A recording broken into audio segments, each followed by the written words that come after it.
रक्षाबंधन विशेष नारळाची वडी बनवतोय। तुम्ही ही वडी बघा, मस्त अशी खमंग झाली आहे। हे बघा, फोडूनही दाखवते। आतमध्ये अगदी मस्त अशी रसरशीत झाली आहे। अगदी अचूक प्रमाणात ही दिलेली आहे। किती वेळ शिजवायचं, काय करायचं, आणि चवीला सुद्धा छान लागते आणि खूप कमी साहित्यात बनवून तयार होते। नमस्कार, मी अनुराधा, अनुराधा's किचन मराठीमध्ये तुम्हा सर्वांचं मनापासून खूप खूप स्वागत। आज आपण डेसिकेटेड कोकोनट पासून नारळाची वडी कशी बनवायची ते पाहणार आहोत। अगदी प्रमाणबद्ध रेसिपी आहे। बाहेरून त्याला छान खुसखुशीतपणा आला आहे आणि छान महिनाभर आपली ही वडी टिकते। आणि ही वडी बनवण्यासाठी आपल्याला खूप असं साहित्य लागत नाही। चला तर मग रेसिपीला सुरुवात करू। सर्वात आधी इथे आपल्याला 2 कप दूध घ्यायचं आहे आणि वजनी म्हणाल तर अर्धा लिटर आहे। इथे आपल्याला 2 कप दूध हे फुल फॅट घ्यायचं आहे। दूध कुठलंही घेतलं तरी चालेल, फक्त ते फुल फॅट असावं। त्यानंतर यामध्ये आपण अर्धा कप साखर घालणार आहोत। वजनी म्हणाल तर 120 ग्रॅम किंवा मग 100 ग्रॅम। साखरेचं प्रमाण तुम्ही तुमच्या आवडीनुसार कमी जास्त करू शकता।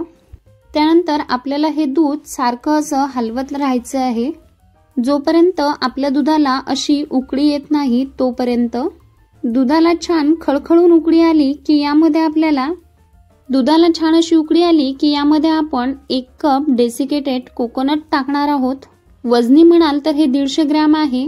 तुम्ही इथे ओला नारळाचा चव घेतला तरी चालेल, फक्त त्याच्या वरचा काळा भाग काढून घ्यायचा, किंवा मग जे सुकं नारळ येते ते मिक्सरला फिरून घेतलं तरी चालेल। आता आपल्याला हे सारखंच हलवत 3 ते 4 मिनिटं शिजवून घ्यायचं आहे।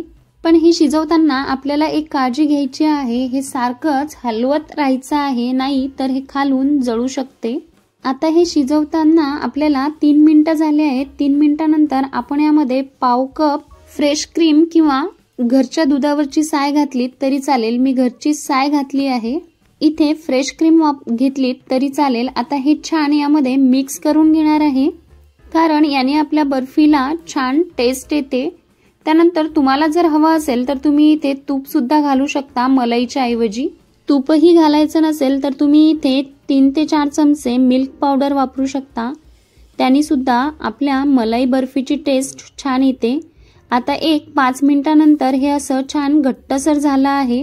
हे सर्व मिश्रण छान असं घट्टसर होण्यासाठी मला 10 ते 12 मिनिटाचा वेळ लागला आहे। आणि हे आपल्याला खूप असं जास्त शिजवायचं नाही, कारण आपल्याला ही बर्फी अगदी सॉफ्ट अशी तयार करायची आहे। त्यामुळे आपल्याला हे जास्त एकदम खुडखुडीत होईपर्यंत शिजवायचं नाहीये, कारण नारळाची बर्फी जी आहे ती पटकन सेट होते, त्याला फारसा वेळ लागत नाही।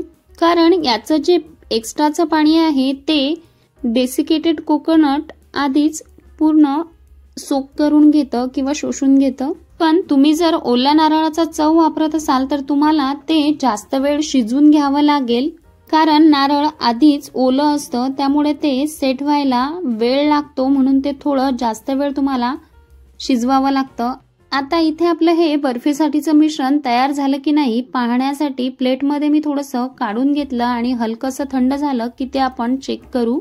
खूप गरम असताना आपल्याला त्याला हात लावायचा नाही। इथे गॅस अगदी लो केला आहे। बघा, इथे आपलं मिश्रण छान सेट झालं आहे, कारण आपल्या या मिश्रणाचा छान गोळा तयार होत आहे। कारण बरेचदा आपल्याला बर्फीचं मिश्रण तयार झालं की नाही ते कळत नाही, त्यावेळेस असं प्लेटमध्ये काढून बघायचं आणि गोळा तयार झाला तर आपलं मिश्रण तयार झालं असं समजावं। त्यानंतर यामध्ये पाव चमचा वेलचीची पूड टाकून हे छान मिक्स करून घेतलं आणि गॅसची फ्लेम बंद केली आहे। खूप जास्त असं आपल्याला घट्ट हे करायचं नाही, एवढंच आपल्याला शिजवायचं आहे। जास्त घट्ट शिजवलं तर बर्फी रसरशीत होत नाही, ती ओलसर किंवा मग किती कोरडी हवी आहे त्यानुसार तुम्ही कमी जास्त शिजवून घेऊ शकता। तुम्हाला बर्फी अजून थोडी कोरडी हवी असेल तर तुम्ही अजून 2 मिनिटं जास्त शिजवून घेऊन हे थोडंसं कोरडं करून घेऊ शकता, म्हणजे बर्फी कोरडी होईल। आता इथे आपलं मिश्रण तयार आहे। आता हे एका तूप लावलेल्या प्लेट मध्ये काढून घेऊ। तुमच्याकडे जर बर्फीचा ट्रे असेल तर तुम्ही त्यामध्ये सुद्धा हे सेट करू शकता। आता हे व्यवस्थित या प्लेट मध्ये मी छान हातानेच पसरून घेणार आहे। आता तुम्हाला बर्फी किती जाडी किती पातळ हवी आहे त्यानुसार हे व्यवस्थित असं सेट करून घ्यायचं आहे। आता ही बर्फी मी व्यवस्थित अशी सेट करून घेतली आहे, पसरून घेतली आहे। तुम्हाला हवं तसं तुम्ही ते पसरून घेऊ शकता जाड बारीक। आता यावर काही कट केलेले ड्रायफ्रूट सुद्धा असे टाकून घेऊ। इथे मी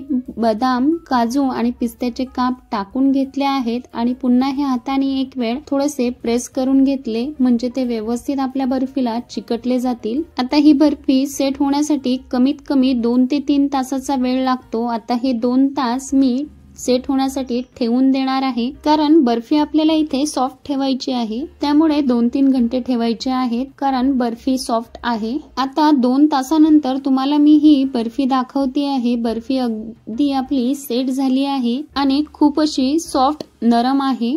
तुम्ही 2 दिवसानंतर सुद्धा कट केली तरी ही अशीच राहणार आहे। आता ही बर्फी हव्या त्या आकारामध्ये हव्या त्या साईज मध्ये कट करून घ्यायची आहे। मी ही चौकोनीच कट केली आहे। मधोमध एक सेंटर काढून घेतला आणि नंतर आजूबाजूला कट करून घेत आहे। मधोमध सेंटर काढला की बर्फी छान कट केल्या जाते। इथे मी ही बर्फी व्यवस्थित अशी स्क्वेअर शेप मध्ये कट करून घेतली आहे। तुम्हाला हवी त्या आकारात तुम्ही ती कट करून घ्या। तुम्हाला हवं असेल तर तुम्ही इथे चांदीचं वर्क सुद्धा लावू शकता बर्फीवर, त्याने बर्फीचं लुक छान येतो। हे बघा इथे मी तुम्हाला एक बर्फी काढून दाखवते आहे। बघा किती छान परफेक्ट अशी आपली बर्फी इथे बनून तयार झाली आहे। अगदी नरम मऊसूत अशी आपली बर्फी इथे बनून तयार झाली आहे। तोंडात टाकताच विरघळणारी अगदी मऊसूद अशी बर्फी तयार होते। दिसायला देखील अगदी छान अशी दिसती आहे। तर तुम्हाला माझी आजची नारळाची बर्फी करण्याची पद्धत आणि नारळाची बर्फी कशी वाटली हे कमेंट करून मला नक्की कळवा। व्हिडिओ आवडला असेल तर एक लाईक करा